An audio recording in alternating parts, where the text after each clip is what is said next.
is at Baesa. So last invitation for those of you who are interested to join the PAFCO training, that will be tomorrow. Just come there, and that is your last opportunity to join the training. The message for this morning, the last message of mercy. My time is 11:30.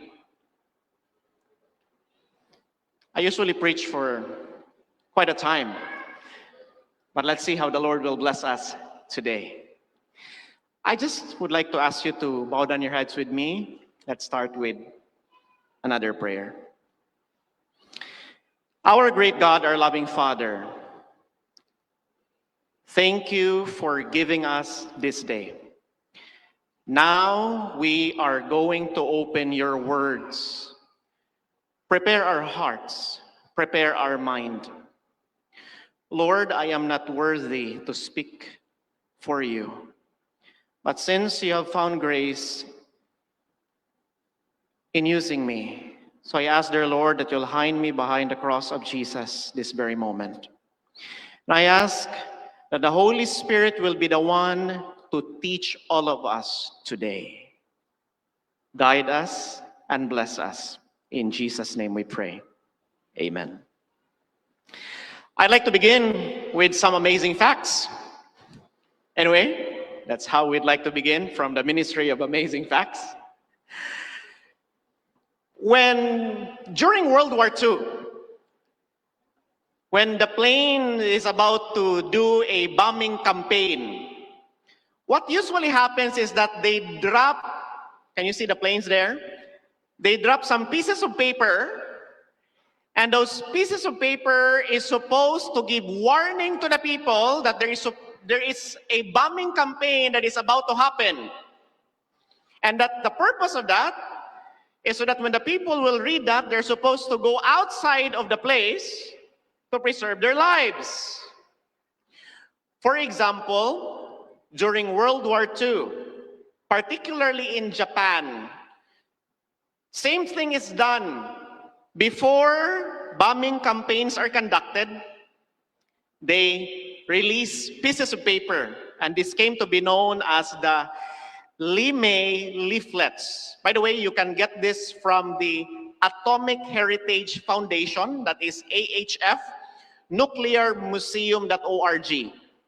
Because before Hiroshima and Nagasaki was bombed with a nuclear bomb, supposedly they have released these pieces of paper to warn the people before kaboom.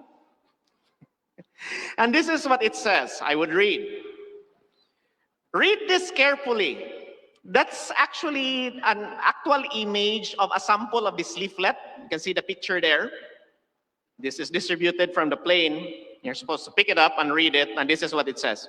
Read this carefully, as it may save your life or the life of a relative or friend. In the next few days, some or all of the cities named on the reverse side will be destroyed by American bombs. These cities contain military installation and workshops or factories which produce military goods. We are determined to destroy all of the tools of the military clique which they are using to prolong this useless war. But unfortunately, bombs have no eyes. So in accordance with American humanitarian policies, the American Air Force, which does not wish to injure innocent people, now gives you a what? Warning. Warning to what? To evacuate the city's name and save your lives. America is not fighting the Japanese people, but is fighting the military clique which has enslaved the Japanese people. It's quite a lengthy message, right? It did not end there. It continues on. It says, the peace which America will bring will free the people from the oppression of the military clique and mean the emergence of a new and better Japan. You can restore peace by demanding new and good leaders who will end the war. We cannot promise that only these cities will be among those attacked, but some or all of them will be. So, heed the warning and evacuate these cities immediately. So you realize that this is a warning before they go kaboom, before the bombs are dropped. The problem is that oftentimes when this type of dropping of this paper is done, some people just dismiss it as propaganda campaign. Some people are thinking this is just Cywar. They're just trying to instill fear in our hearts, but in reality, nothing is gonna happen. The problem is that that was a real warning. They who do not heed the warning, they perish. Dear friend, the message that I'm going to share to you this morning is also a warning. And let me make this very clear to you today. When God gives a warning, He is not bluffing. When God says, if you do not heed this, you will be destroyed, destruction will surely come. But I want you to realize something today. When God gives a warning, that means that there is still hope. Yes, there is hope.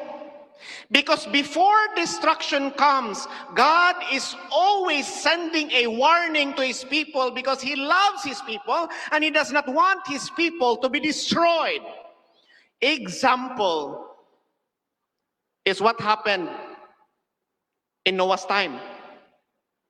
It was real because the world was so sinful, it has to be cleansed with a flood. But before that happened, God sent a warning, and that warning lasted for 120 years of saying that warning. But did the people listen to the warning? No. The Bible tells us that only 8 people were saved. What a sad situation. When God sends a warning, He is not bluffing. He is serious. Of course, there's another story that had a positive result. That was Jonah telling the city of Nineveh that they will be destroyed. But what happened? The people of Nineveh listened to the warning of Jonah and their lives was spared. Amen? In other words, even though there is a warning, there is hope. Because if there is no more hope, there is no use for warning.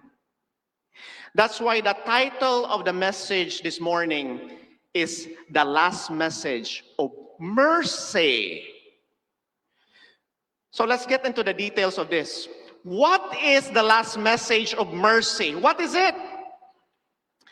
I'm quoting from Ellen White. This is the Spirit of Prophecy, Volume 4, page 273.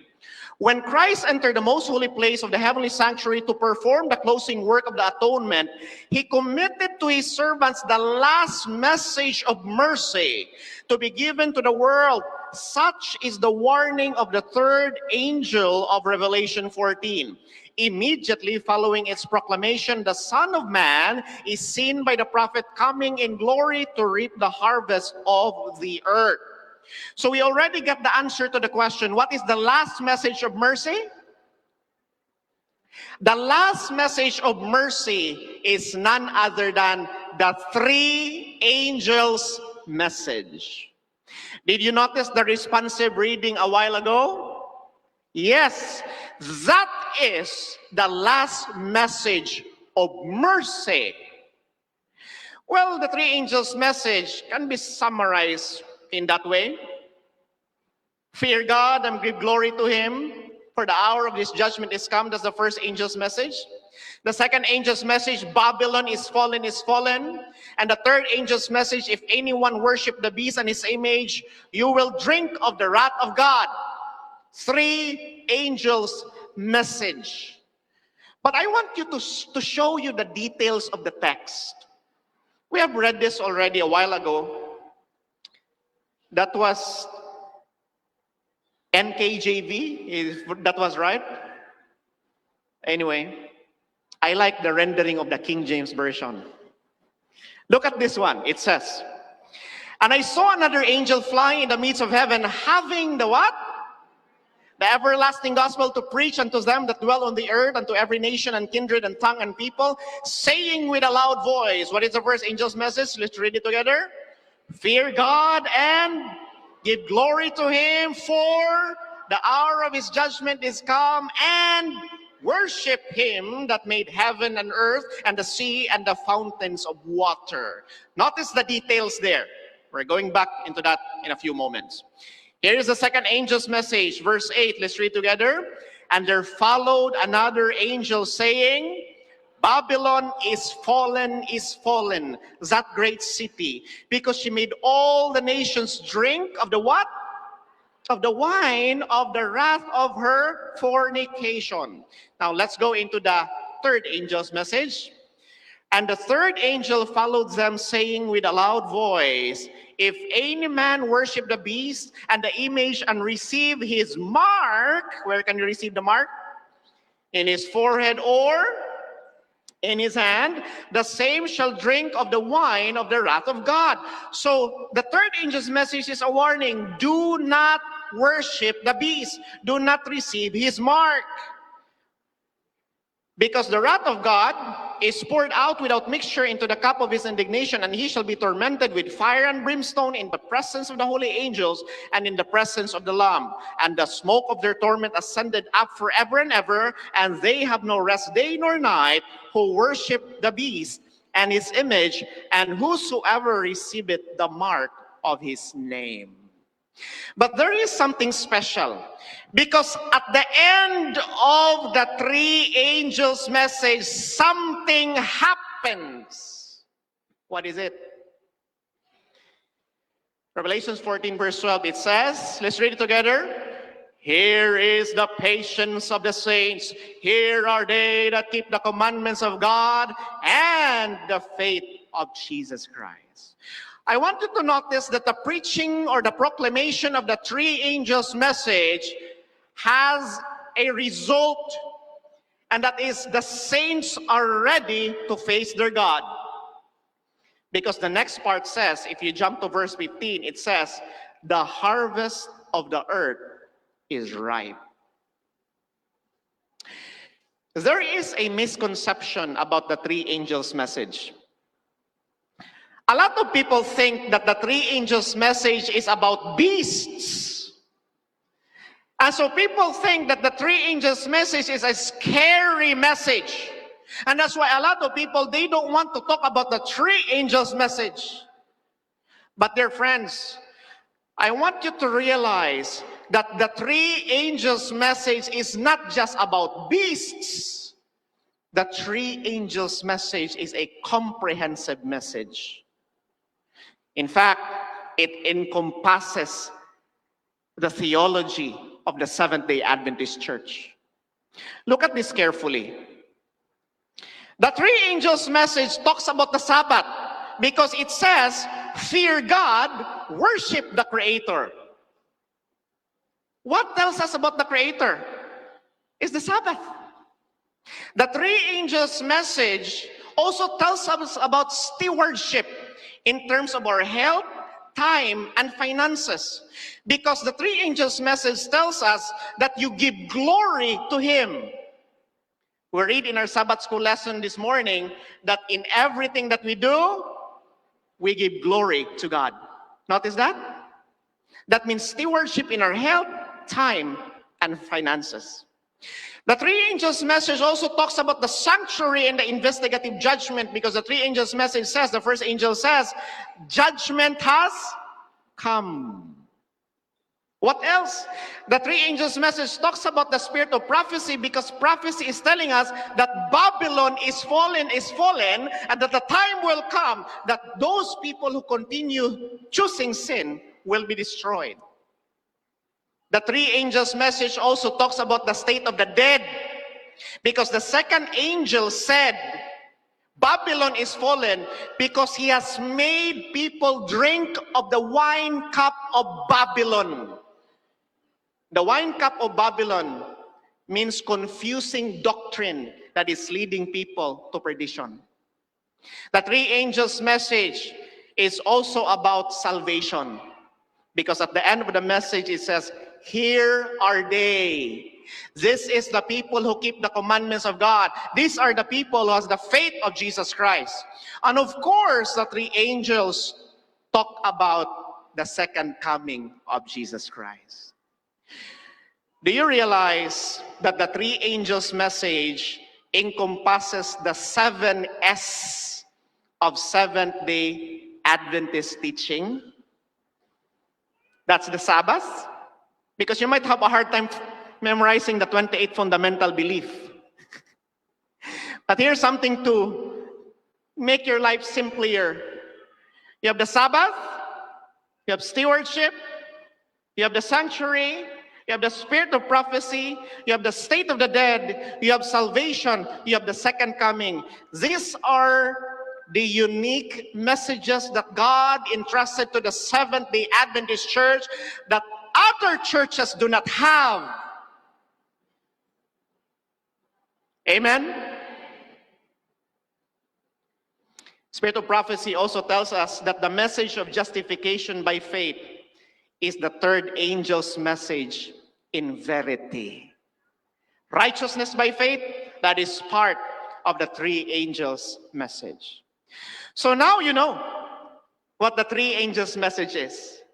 It's not just about the beasts. This is about God telling his people that it is possible for you to change your lives. And this is God telling his people that time will come that sin will end. So now the question is, what should we do? What's up? What should we do with the three angels' message? The Bible tells us in Revelation chapter 14, verse 6 and 7, this is something sweet about the Bible. You read it once, you learn something, you read it again, you learn even more. It says, what should we do with the three angels' message? To preach. To whom should we preach it? To every nation, kindred, tongue, and people. How should we preach it? We are told that we should be preaching the three angels' message with a loud voice.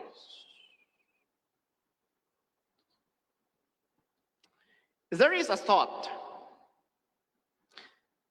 and you might have heard this, and maybe you have said this. There is a thought that the three angels' message should only be preached inside the church.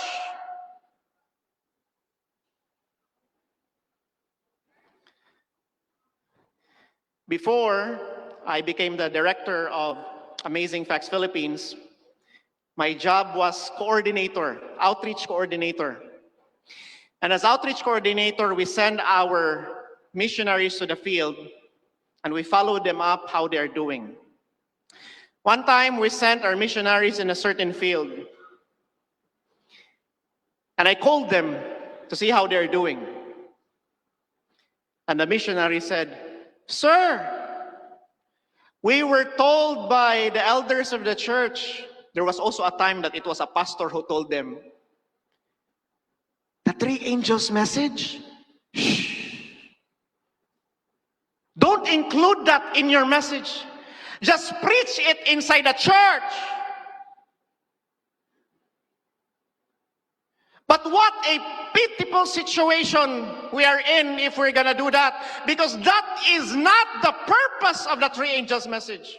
The three angels' message is a message that is supposed to be known to every tongue, kindred, and people. This is not a message for the closet. And perhaps the reason why we think that the three angels' message is just for inside the church is because we misunderstand what the three angels' message is. The problem is that perhaps we really think the three angels' message is just about beasts. But no. The three angels' message is the last message of mercy for a perishing people.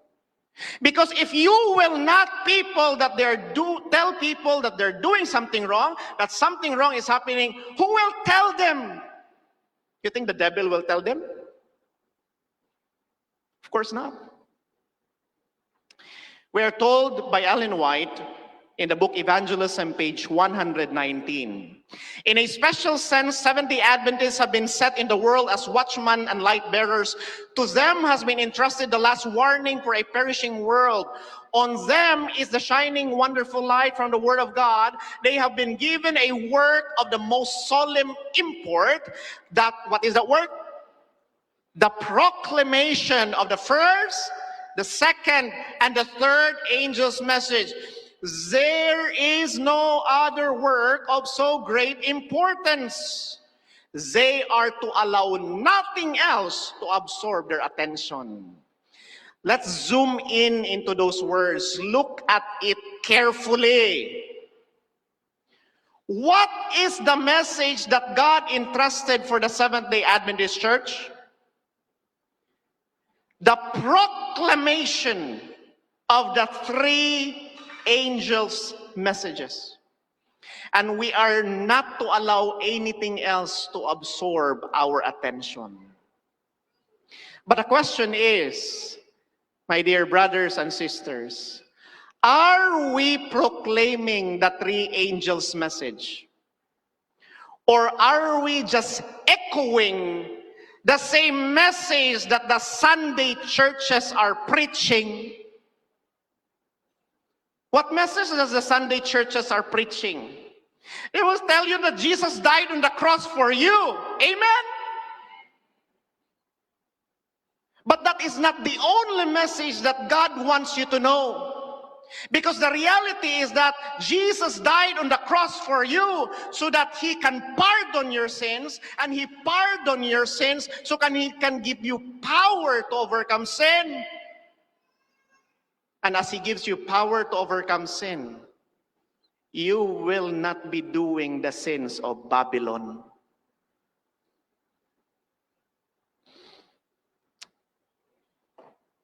So here's the question now. Why should we share the three angels' message? Why? For the sake of our time, I'm going to give you three reasons. Three simple reasons. Number one, we should be sharing the three angels' message because this is the everlasting gospel. The what? The everlasting gospel. Some people, they do not like sharing the three angels' message because they think that it is bad news.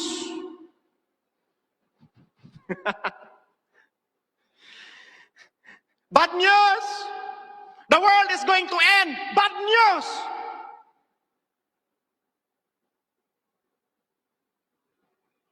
They think it will scare people away if you tell them that Babylon is fallen. And some people think we should not be talking about the three angels' message because it is offensive. When God gave the three angels' message to the church, was it intended to offend people? Remember the illustration that I started with? With the planes dropping those paper? Are you supposed to pick up that paper and say, "You are offending me, I'm going to stay here"? That's not the purpose of that.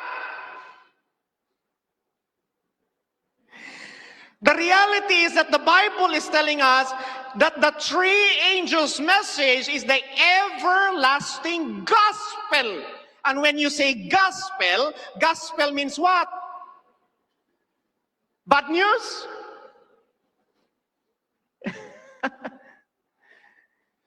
The gospel is good news.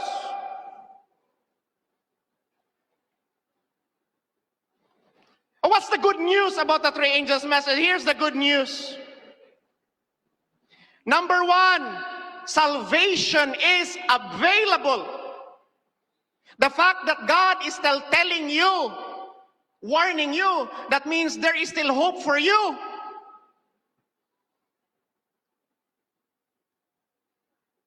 Another thing, good news, sin will end.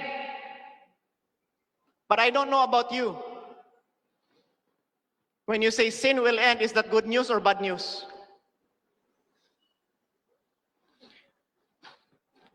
Okay, let's have a survey here. The message that sin will end. Those among you who say it is bad news, raise your hand.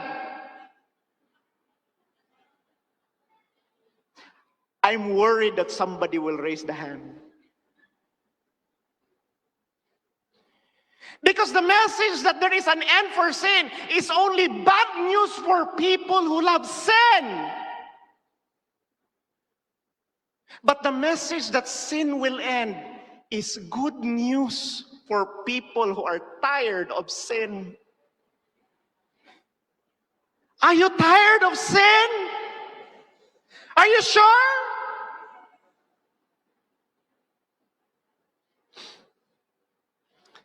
Anyway, just allow me to do this. I don't often preach here.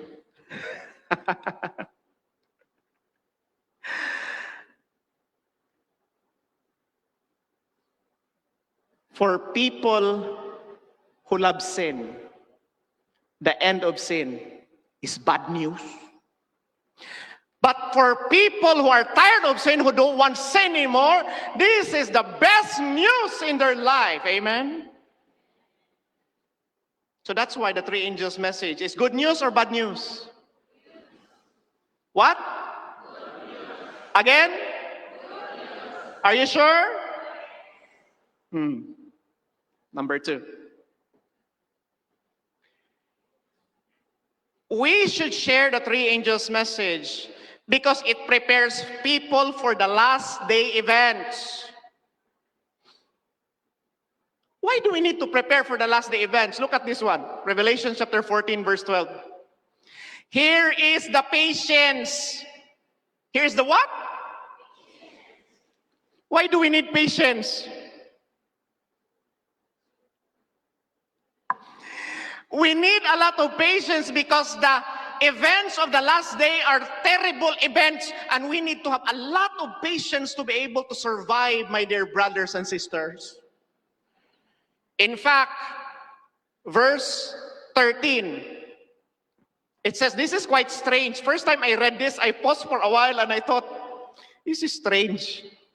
Look at this. It says, blessed are the dead which die in the Lord from henceforth. Like, you die and it's a blessing?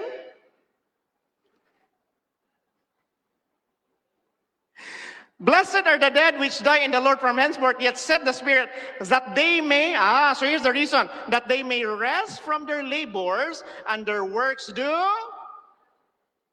So the Word of God is telling us, see, my people, the last day events will be a terrible event. If the Lord permits you to die, you are blessed because you don't have to undergo all of these things. Yes, that's true. In fact, if you read the writings of Mrs. White, there are people that God will allow to die because God knows that they will have a terrible time and they cannot endure if they would be permitted to be still alive as the events become a reality. So that's why oftentimes I would say when I'm invited to speak in funeral places, I would say that's a blessing that they have rested. Woe unto us! Because the world is about to end, right? Do we believe that the world is about to end? Let me tell you something. If you are familiar with, like the number 7 is a perfect number, right? That's why number 7 is the Sabbath. We worship God on the Sabbath, right? There's also a verse in the Bible that says, for God, one day is 1,000 years. Do you know that next year, 2027, is 6,000 years from the time of Adam. Next year is 2,000 years from the time of the baptism of Jesus. That means approximately the world is about what? 6,000 years. 7. Let me tell you something. That's why the church has a program, One Voice 2027. Because that is recognizing that it has been 6,000 years. What will happen? Well, let me tell you. I want Jesus Christ to come. I want Jesus Christ to come next year. If only he could come this year, that will be much better. You really want Jesus Christ to come? But here's something that you need to realize. Before Jesus Christ will come, there are events that prophecy is telling us that are going to take place. And these events are very terrible events. And if we are not ready, we will not meet Jesus in the air. And there is a message that is supposed to prepare us for all of these last day events. For example, Revelation chapter 14 verse 9, Babylon is fallen. She made all nations drink of the wine of the wrath of her fornication. So it's telling us that there is the falling of Babylon. And we are told in Thessalonians, 2 Thessalonians chapter 2 verse 3, that day will not come. That is, the coming of Jesus Christ will not happen except that there come a falling away first, and that the man of sin will be revealed, the son of perdition. So there are events that must take place before the second coming of Jesus Christ. And I'm telling you, I want Jesus to come very soon. But the question is, are we ready for these events to take place? Some Seventh-day Adventists, they say, tagal naman ng Sunday law. Like, they want Sunday law to happen, but are you ready for Sunday law? Do you understand what that means? You cannot even keep the Sabbath by sunset on Friday. And you think you are ready for Sunday law. And later this afternoon, some people would like to steal from the Sabbath. It's like almost over now. And we think we're ready for Sunday law. Why did God put all of these prophecies there in His Word? There is a purpose. We are told in John 14 verse 29, now I have told you before it come to pass, that when it come to pass, you might believe. You notice that? So if we tell the people about the three angels' message, if we tell the people about last day events, when those events will happen, that will be a confirmation. That will be an evidence that the message is true. If you tell people that a Sunday law is about to happen, and when Sunday law happens, they will remember what you told them. And when they remember, I hope and pray that they will have faith in Jesus Christ. You see, today when we preach the three angels' message, we might not see baptisms. We might not see the results immediately. But since we deliver to them the message. The moment these events that we are talking about, the moment it takes place, your face will be the first thing that they will remember. That is why it is very important to share the three angels' message. Because if we don't tell people the three angels' message and suddenly Sunday law will come, what will happen to them? Like, Sunday law? So what? Because we don't tell them. When the beast is revealed and you don't tell them, they say, oh, what's happening there with America? Like, why are they so like that? What's happening there with Vatican? Why are they like that? That's why it's very important that we tell people about the three angels' message. There's also some words from Pastor Doug Batchelor. I got this while listening to his sermon. He said, you can get through all things if you know it is just temporary. Do you remember during COVID? During the pandemic? What year was that? Cannot forget it, right? 2020 felt like that was the longest year in my whole life. Because you don't know when it's gonna end.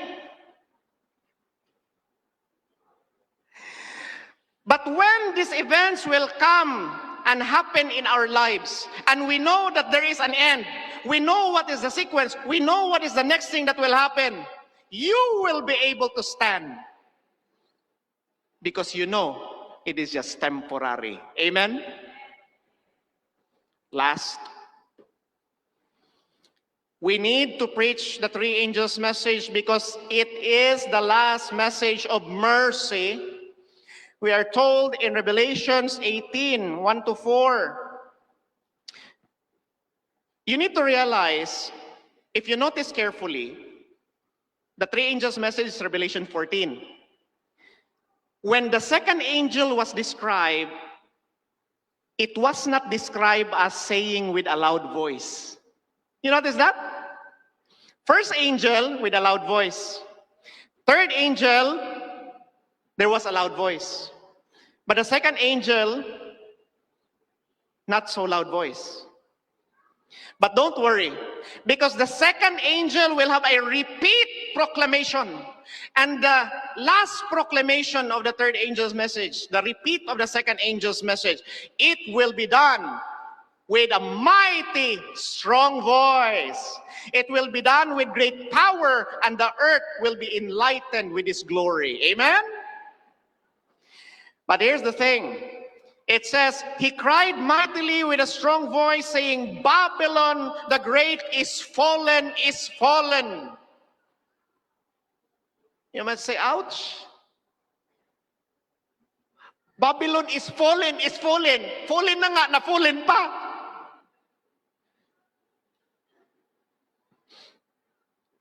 But I'm telling you something, there is hope. Because the next verse says, and I want you to feel the hugot.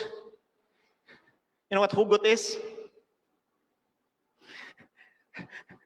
The emotion, the feeling of God. It says, Revelations 18, 1-4. For all nations have drunk of the wine of the wrath of her fornication, and the kings of the earth have committed fornication with her, and the merchants of the earth have waxed rich through the abundance of her delicacies. And I heard another voice from heaven saying, what is the message? Come out of her, my people, that you be not partakers of her sin, and that you receive not of her plagues. We need to tell people about the three angels' message because this is the last message of mercy. This is God pleading for His people to come out of Babylon because Babylon will be destroyed and God does not want His people to be part of that destruction. This is the pleading of God.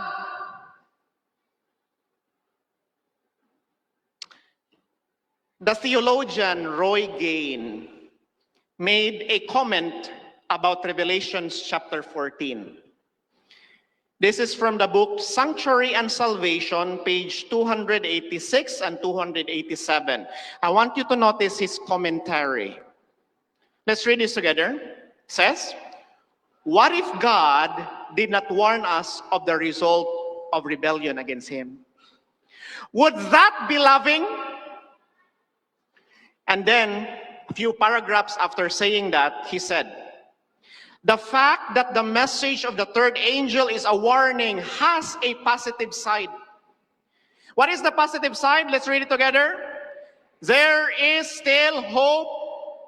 You do not warn someone for whom there is no hope. That would be as pointless as trying to talk to a dead person. You notice that? The fact that God is warning his people, Babylon is fallen, that means there is still a hope for you and me. Because if there is no hope, what's the point of warning? If the guy is dead, like what do you do with that? You don't inject that with something. The guy is dead. But if there is still hope, that's why God has a warning. Have you heard somebody say this? Or maybe you've said this yourself. I hope not. Let's read it together. "I won't tell her the truth because I don't want our friendship to be destroyed."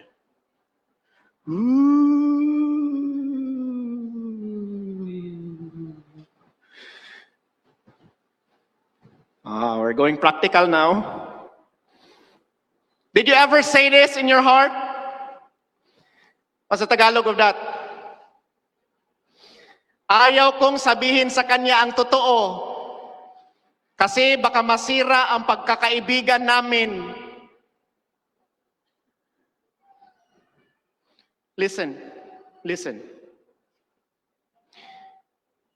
carefully. This is the script of a person who only cares about himself.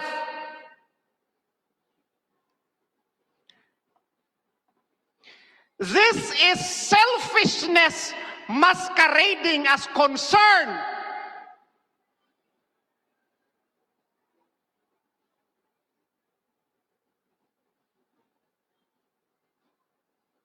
What did I say? Selfishness masquerading as concern. Concern ka kuno. In reality, selfish ka lang talaga. Ouch! Don't worry, patapos na ako. Real talk muna tayo. Tapos na naman eh. Why? You know something about let's say you have a friend. You have a friend, may kaibigan ka. That friend of yours has a relationship with somebody, and you know that the person whom he or she has in a relationship has a questionable life or a questionable character. And then you will just say, I don't want to lose my friendship. Yeah, you don't want to lose your friendship, but you would allow your friend to get married with the wrong person? Ouch! Ano daw?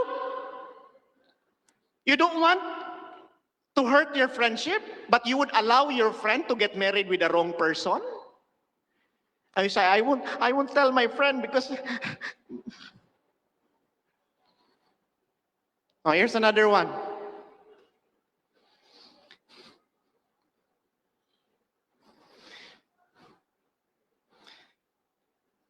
You don't want to lose your friendship, but you would allow his family to be broken? Like you know your friend is doing something that is not right. You would not tell him that he is doing something wrong just to maintain your friendship, and you will allow his family to be broken? That's why I'm telling you, there is a guilt in silence. When we say, I don't want my friendship to be destroyed, so I won't tell, that is selfishness masquerading as concern. You're just concerned about yourself. You're not really concerned about your friend.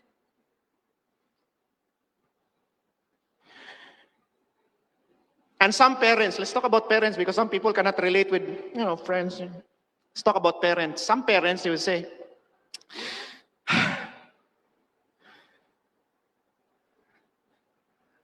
I know something's wrong, but I don't want to hurt my child's feeling.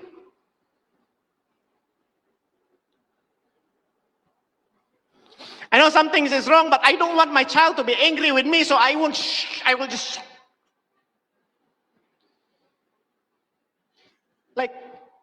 Like you don't want your relationship with your child to be affected, but you would allow your child to hurt themselves. That's why there's a guilt in silence. That selfishness masquerading as concern. And so that's why, dear friends, it's very important to tell people the truth. And the Bible says, and the truth will set you. Amen? Now listen to me, young people. I would like to talk to young people right now. I'm still young, by the way. Young people, real talk, listen. When your parents warn you about your girlfriend or boyfriend, no doubt? Girlfriend or boyfriend? Young people, when your parents warn you about your girlfriend or your boyfriend, they don't intend to hurt your feelings. When your parents warn you about your relationship, they're not trying to destroy the name of that person.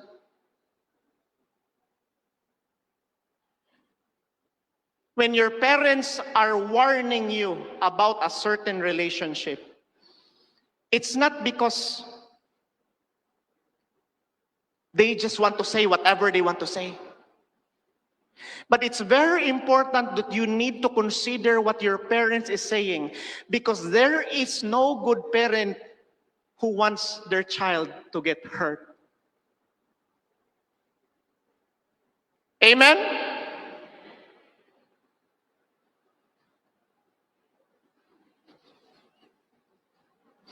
Parents see things that you don't see. God sees things that we don't see.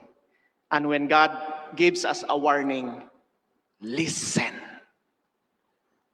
and obey. Amen? That's why when God said, Revelations 18:2 and 4, Babylon the great is fallen, come out of her, my people, that you be not partakers of her sin, and that you receive not of her plague. This is an appeal by God. Children, come out of her, my people. This is a message from the heart. This is the last message of mercy. So, let us recap, and then we're going to end. Why should we share the three angels' message? I gave you 3 reasons. Number 1, it is the everlasting gospel. Number 2, it prepares people for the last day events. And number 3, we share because it is the last message of mercy.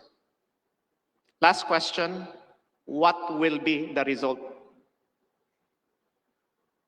Well, the result is there will be a lot of people who will not receive the message. That's the reality. There will be a lot of people who will not like the message. They will just think it's propaganda. They will just think you're just trying to scare them. But the reality is that there are people who will listen. And there is a result. According to Ellen White, from the book Christ Object Lesson, page 228, the gospel invitation is to be given to all the world, to every nation, kindred, and tongue and people. Revelations 14, verse 6. The last message of warning and mercy, what will be the result? Is to lighten the whole earth with its glory. But there is something else that Ellen White said about the last message of mercy from the same book, Christ Object Lesson. I think I forgot to change the page, so I want you to look for it yourself. That's the wrong page there. But this is what she said. The last rays of merciful light, the last message of mercy, to be given to the world is a what? A revelation of His character of love. What does that mean?